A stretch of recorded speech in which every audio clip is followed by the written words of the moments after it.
سر و صدا مزخرف. همیشه همینطور است. خیلی سریع، خیلی بلند. باید تمام شود. امسال تمامش میکنیم. توجه! مژیب اهالی محترم باغ، جشن بزرگ برداشت محصول همین شنبه توجه! جشن بزرگ سال نو امسال برگزار می شود. اوه نه، دوباره نه.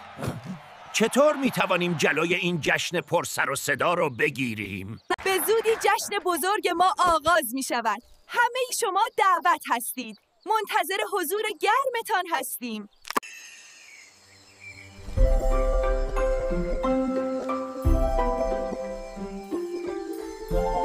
مطمئنی کار درستی است؟ سکوت کار درستی است.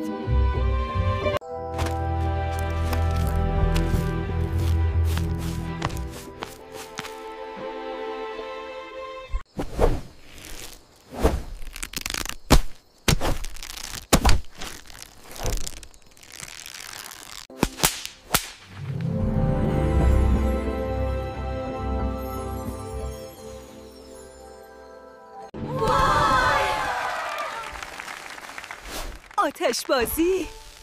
چه غفله‌گیری زیبایی. عجله کن، بیاین تمومش کنیم. مطمئنی این فکر خوبیه؟ اونا خیلی خوشحال به نظر میرسن. این یکی دیگر خراب نمی شود.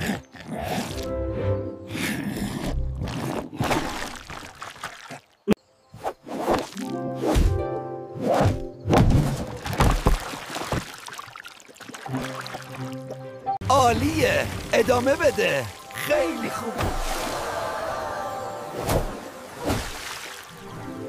گاهی اوقات بزرگترین اشتباهات ما منجر به بزرگترین شادی ها می شوند. زیباست، اینطور نیست. بله.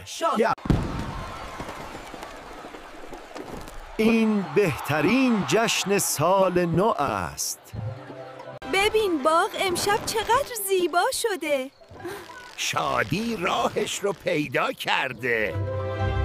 و این گونه بود که دو قلب عبوس بزرگترین شادی رو ناخواسته به ارمغان هردند و فهمیدند که گاهی و در این شب فیروزه‌ای آنها فهمیدند که شادمانی در کنار هم بودن است.